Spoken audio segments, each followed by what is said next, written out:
Mi sono abbassata giù a terra subito e quando mi sono alzata l'altra volta l'ho visto già un po' più vicino e sono uscita qui pieno alla terra, mi sono uscita fuori per nascondermi in un negozio, altro negozio. Per una frazione di secondo Irina, che lavora nel banco di dolci accanto alla gioielleria del Vale Center di Marcon, presa d'assalto dai banditi, ha visto negli occhi l'uomo che ha tenuto in ostaggio Giorgia e poi Federica, ma nonostante fosse pietrificata è riuscita a fuggire.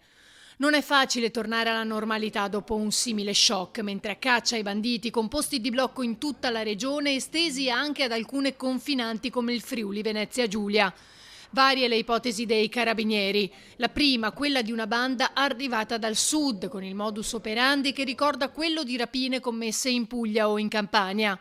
Potrebbe però anche trattarsi di un comando proveniente dall'ex Jugoslavia, dove queste bande sono molto precise nell'organizzazione dei colpi e dallo stile militare.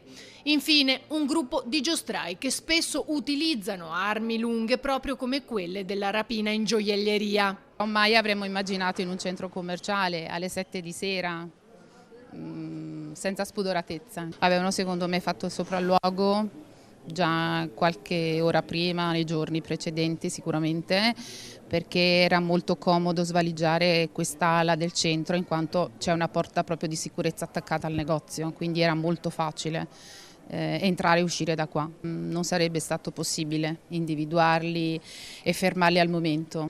Fondamentale sarà infatti l'analisi delle immagini delle telecamere di videosorveglianza sia interne che esterne al centro commerciale.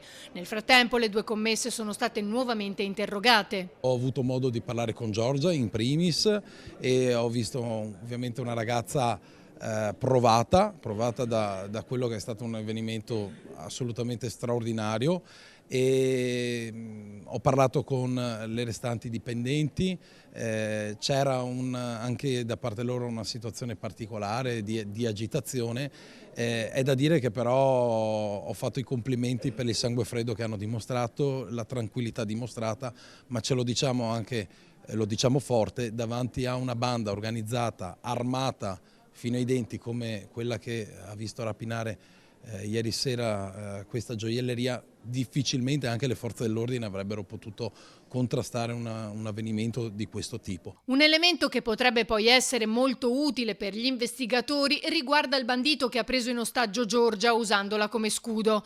Impugnava il Kalashnikov con la mano sinistra, quindi potrebbe essere mancino, dettaglio da tenere in considerazione una volta che ci sarà una lista di sospettati. Si sta continuando sulla via della verifica delle targhe e delle autovetture che sono state utilizzate per la rapina. Gli sviluppi li vedremo nei prossimi giorni.